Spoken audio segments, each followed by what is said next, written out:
So I'll tell you this: you never really know how much your kids step on your feet until you break a toe. Oh,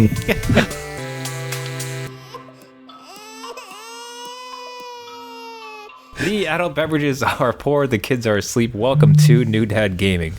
My name is Trevor, and I have a 3-year-old, a 1-year-old, and apparently a broken toe.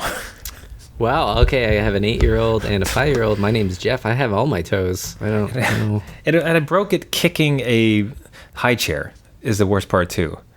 Oh, Middle okay. toe just smoked it, and then as best I could tell, my kids were doing their river dance impression for the rest of the night as we're putting them in bed.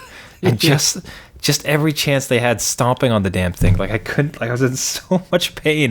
And it's like, do you normally step on me this much and I'm just oblivious to it? Right. Or are you, this is just how it goes? Like, what? Do you honestly step on myself this much? Or do you just wait till I'm in pain? It's just your Awful. weak point. It's like in video games, you're flashing. It's like their weak point. It's been discovered. They know when to hit it. Oh, that's where we attack. Perfect. Yeah. Yeah. Anyway, so welcome this week. The announcement of the century, the gaming news, which took everybody by surprise. Right. The announcement of No Man's Sky VR for PSVR. The task that no one thought possible. The task that everybody dreamed of happening, but everybody was quick to dismiss. Like all over the Reddit, it's like, man, I would absolutely love it, but look, like there's no way. The game kind of chugs along as it is. Let's be reasonable. And then they kind of tease No Man's Sky Beyond, the next chapter, the next free chapter of the game. It should be mentioned too, the free DLC, and it introduces PSVR. Like, it absolutely stunning. Like, what did you think when you saw that? When I saw it, I immediately ran to my computer and said, Trevor, your dreams have come true. That's right. Everything you've ever wanted. You are the one. You are the one that told me of it. Like, you are the direct source of news. I hadn't heard of it before. Yeah, it's man. I don't know. This is pretty amazing stuff. Again, post support for this game has been beyond redeeming at this point, because it did launch to a whole bunch of problems and people had issues with it, but now look where we are. We're in VR space, endless amounts of planets and exploration in VR. Yeah, like the most complete space experience. It's everything I can tell. So you're going to be in the cockpit. I'm a little ambivalent whether it's you can actually grab things with like the move controllers. The way that they were. Oh right, yeah. And I think they might be playing it safe because the way they were showing the gun kind of looked like how you would move the stick. Yeah. And same with there's two hands, and he actually grabbed the handles of the ship to steer it. Yeah. So we'll see if that's how that plans out. But there's also the ships, or rather the vehicles on the ground. Like there's a new cockpit mode, so you can experience that in VR, jumping around, space gear, everything. It's just the entirety in VR. Like, stunning, unbelievable that such a game could exist in VR. Yeah. Our first, I think, anything that has this type of universe by far. Like, we had some really cool experiences, like what's that great space one that got us hooked initially? Eve Valkyrie is the one that got me. Yeah. I had to buy that one. And man, if it's like a shred of what that is, I love it. And that one used a controller. I didn't need a move controller or anything. So, if they, lean off on the controller bit, that's fine. I want my space VR sim. I can look around my ship, customize ships. It changes around me. That would be amazing. That's great. I love it. Well, think of the extra depth added to it, right? So you'll start out on a planet, and you'll look up into the sky and see a fleet of ships. Hop into your spaceship, fly to that very fleet. They'll be getting attacked by pirates. Now you're zipping around a fleet of like 20 ships trying to take them down. Yeah, man. Afterwards, like, you actually get into that freighter, walk up to the captain, maybe like purchase the ship, and then jump off to like 6 other galaxies and find 30 different worlds you can explore. Like, the size is, I think it's safe to say, it is by far the largest experience you can now have in VR. Like, yeah, the only other one I can think of is Skyrim, and that's just because you can get easily side quested. This one is like entire galaxies and planets at your fingertips. And like you said, like, to fly through the stars and asteroid belts with them whizzing by you and like in a cockpit is nuts. I love the sci-fi space sims. So if we can get in VR and have that done, and this isn't like a VR mode where you can, view planets in VR, but nothing else.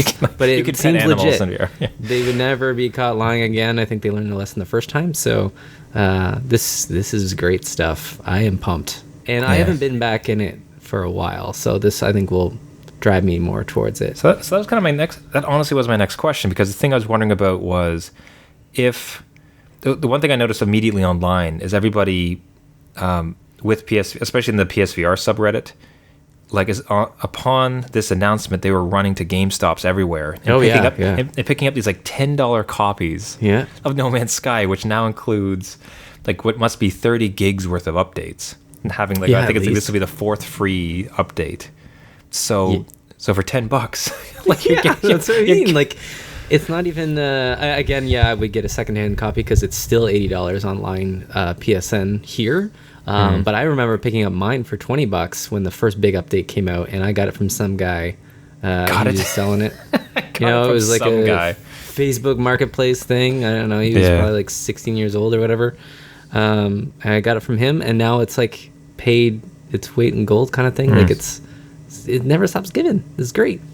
Yeah, I think they have to charge for the next DLC, right? I would hope. I'm not hoping that they would, but something to keep them afloat. I don't know how they're still going. So it's not like hope. Like I love free stuff too, but I can't feel bad if the next one costs $10. Like I would be very inclined to purchase it. Like I would want to. Yeah. Right. Because I'll say like this announcement definitely like I jump back in my ship immediately, like upon hearing this, because I still haven't beat it. I haven't beat the game proper yet, right?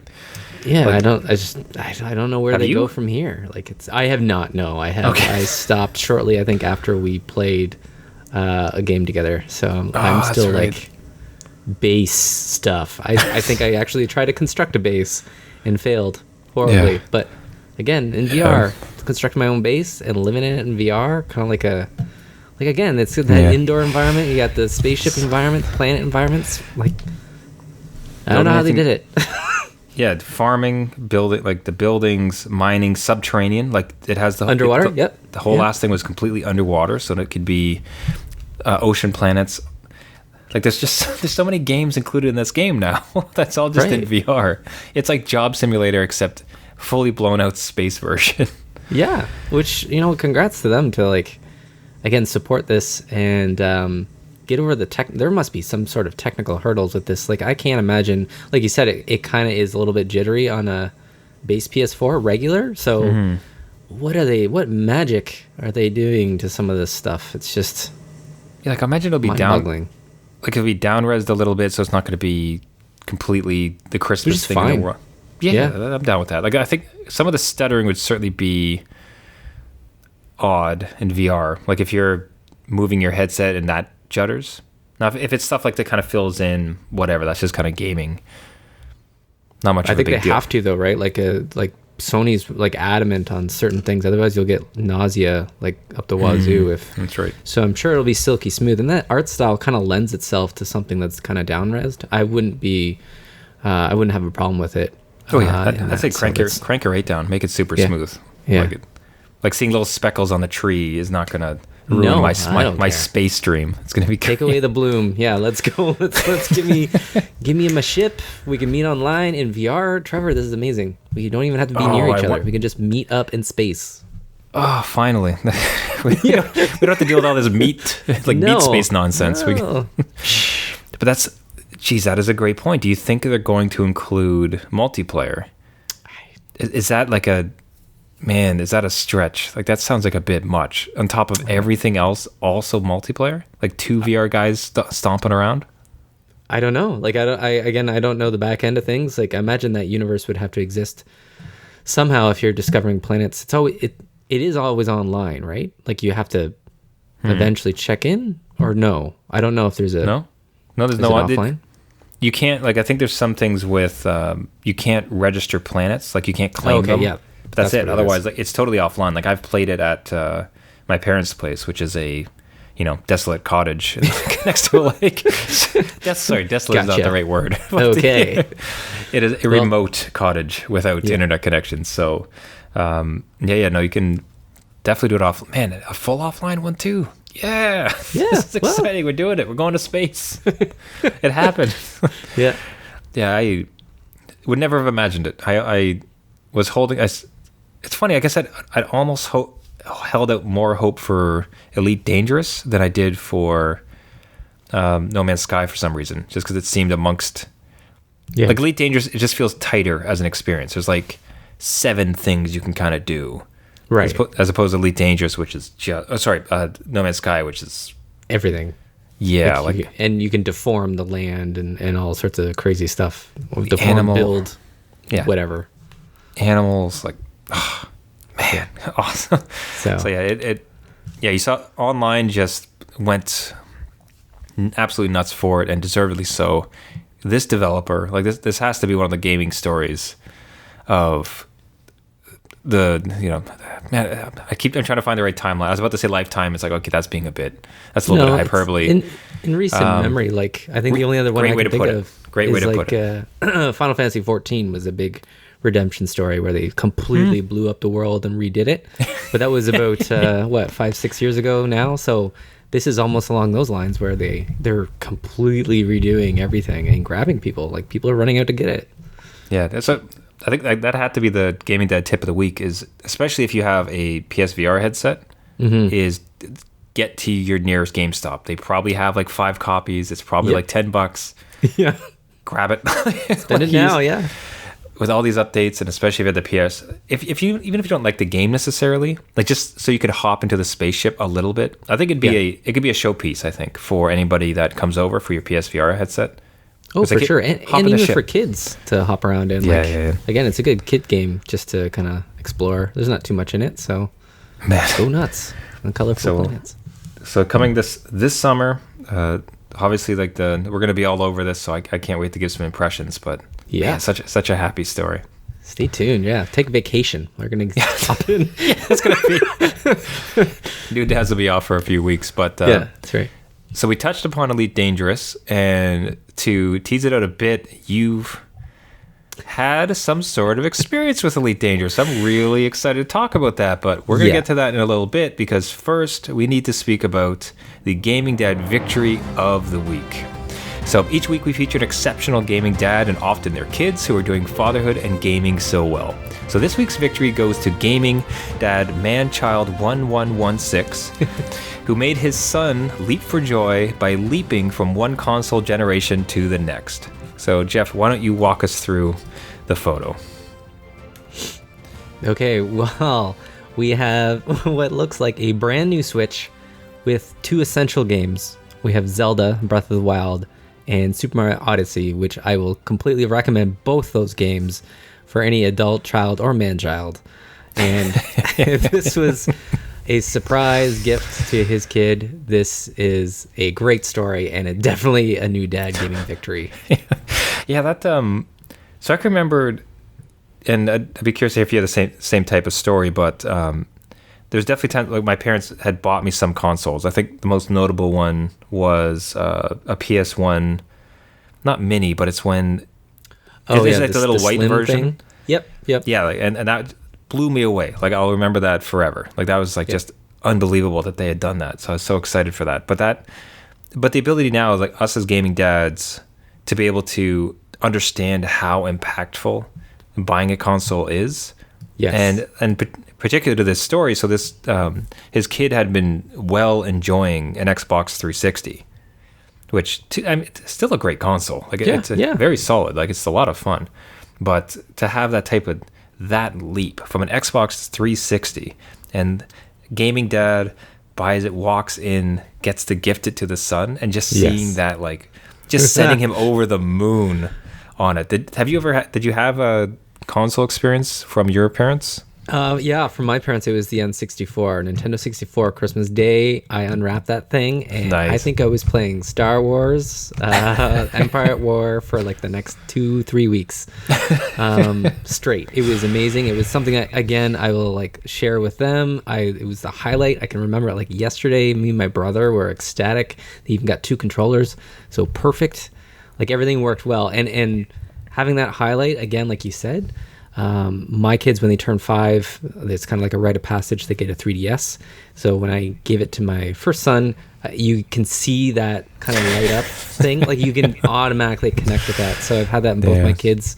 I love that feeling because it means something to them. It's that bonding experience too. Like they're kind of like you now. So this must have been over the moon for both of them just to see that reaction in both the kid and the father. Yeah, it's like it's almost like giving a gift to yourself, like to be able to feel. It really is. Feel that kid's energy, to feel it. Well, besides obviously you get to play it, but I mean more right, like right. I Go mean to the bed, joy kids. in the child, like being able to elicit that. Like, man, fantastic! So absolutely deserving of the victory. So for being a modern dad with now a modern console for his young one, Manchild1116 has won this week's Gaming Dad Victory of the Week. Congratulations. If you'd like to be nominated or know somebody else deserving, please reach out to us at our website, newdadgaming.com, or our Facebook group, or our Instagram. Now, to the task at hand. That's right. It's a little game called Elite Dangerous. Yes. As far as like this gaming dad's concerned, an all-time great as far as space sim. Just absolutely adore it. So quiet and technical, and it's I dare say that it's almost boring in the most wonderful way, almost to the effect of like a farm simulator or trucking simulator, where there's just something about the realism of the mundane that just sucks you into the state of it. So I should also state I have failed at my Distant Worlds 2 expedition.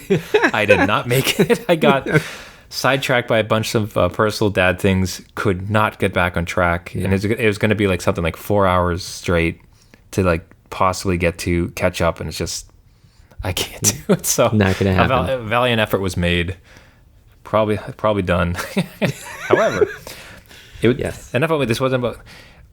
The reason we bring it up is because there was a sale on Elite Dangerous, and Jeff, if you could go ahead and take it from there. What happened? So I went to my good friend Trevor. I'm like, listen, Trevor. Good friend's a stretch, but okay. You are an Elite Dangerous vet. You know how it works. It's on sale right now. What version should I buy? And you're like, base. You know, you get the base, get in there. But, you know, the added thing is you can get planets. It's extra $5-10. Why don't you, just consider that in the future. So I bought the package. Yes. I got both. I wanted the full thing. It's going to, happen from the start. So I go through all the training. I think I'm pretty good. And it shoots at his side. It takes his Sidewinder out into the galaxy. I'm out in my vast space, right? And I watched a video before because I read online that you're supposed to read up on this thing. It does not hold your hand very well. So I did my research. I did my homework. I'm like, I'm gonna buy a fuel scoop because I don't want to buy gas all the time. I want to scoop it off the sun. I want to go to the star. I want to scoop it. So Trevor, I'm like, let's try this out. Let's see if I can just fuel scoop in the first solar system. I can't remember what system it was. I go right up to that sun, and man, I cooked myself alive. There was warning lights going off all around me. I saw steam coming out of my ship console, and I couldn't get away. And then all of a sudden, just explosion. So I flew too close to the sun, man. I just was it Hermes? What was that Greek god? It just got Icarus toasted. Icarus, just got toasted. So that's like it's such a great experience too. What's great is like the Sidewinder is free to replace. Yeah. So at least there wasn't a big cost there, but no, but still, it was just defeating. It's kind of the terror though, right? Because it's been boring. It's been so quiet, and all of a sudden your ship is smoking, and there's alarms. There's only so much you can do. Oh god, oh god, oh god.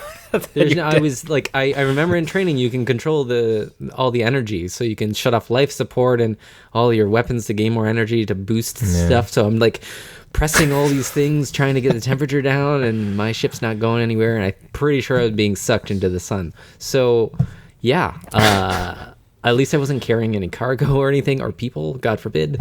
It was just me out there. And and Jeff the First met his bitter end inside the sun. That's right. So and I know better, though. Like I've learned. Yes. Hopefully. So what's been the experience after? So obviously you had a interesting death experience with with the sun and fuel scooping, but subsequently, like, what's been your impression of this game?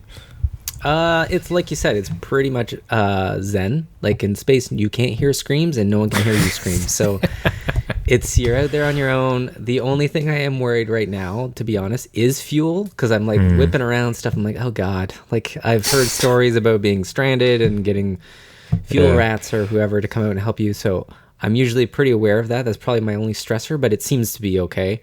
And then the other thing is getting good, like landing on a orbital platform that's whipping around a planet. A little different.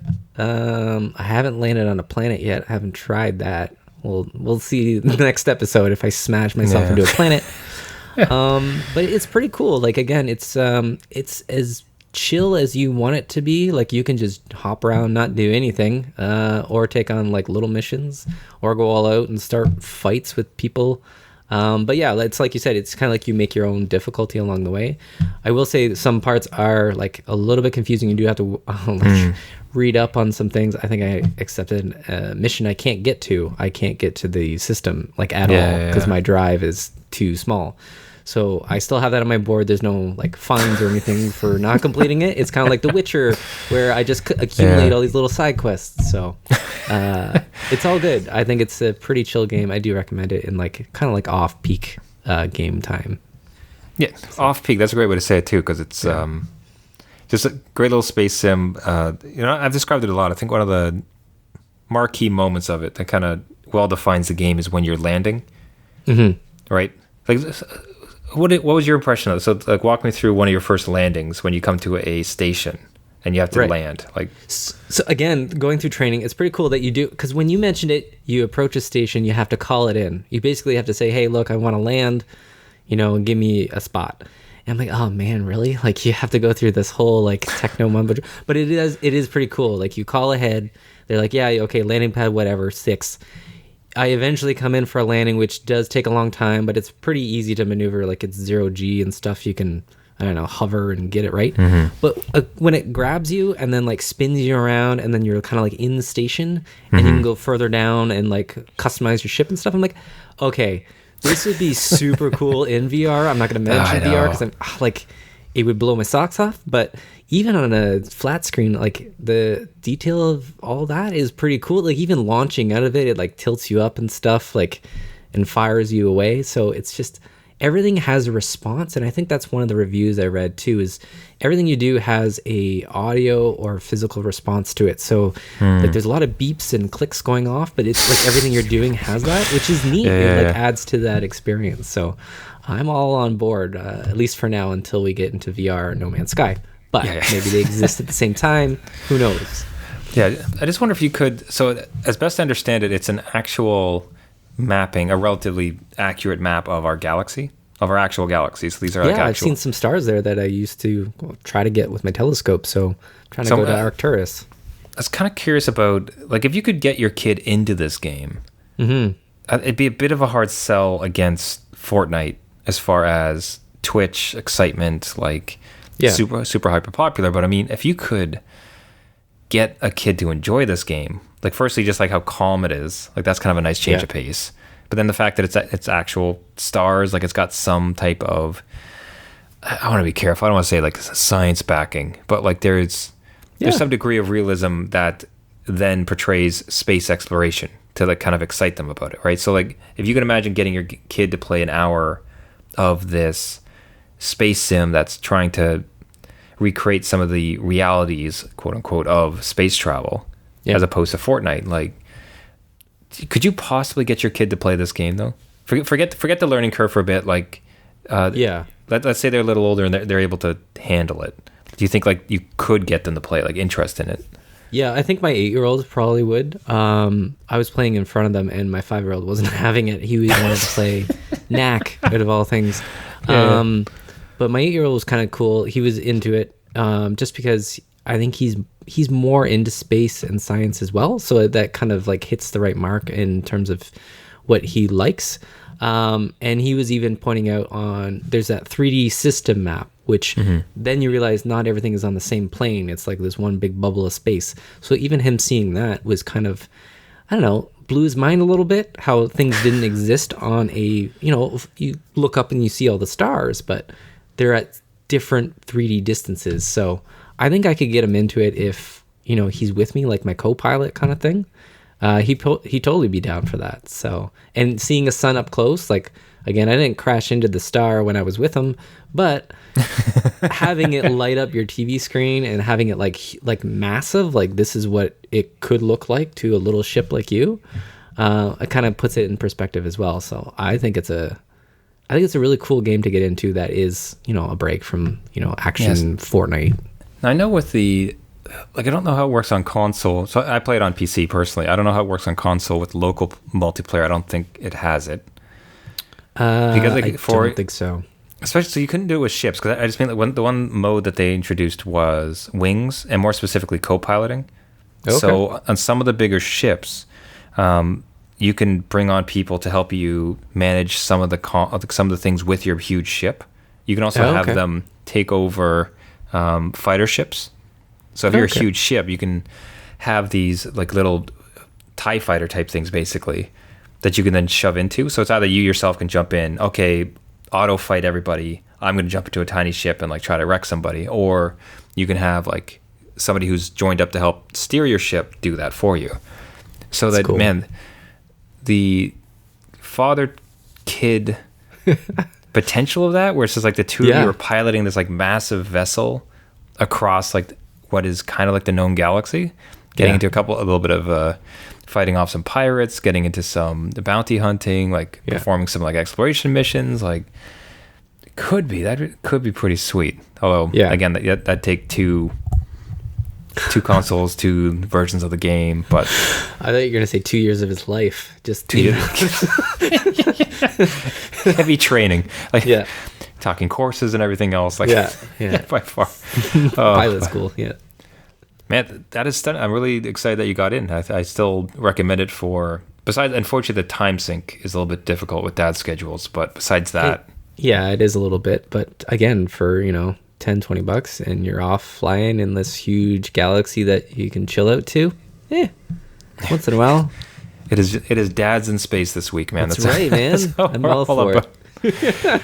But on that note, as we get ready to blast off for another week, we will thank everyone so much for listening. And this has been New Dad Gaming. So if you'd like to reach out to us with a question, a game tip, a dad story, or a Gaming Dad Victory submission, you can go to our website at newdadgaming.com or find us on Twitter, Facebook, or Instagram. If you'd like to subscribe to the podcast, you can find us on Spotify, iTunes, Google Play, Stitcher, any of the podcasting services.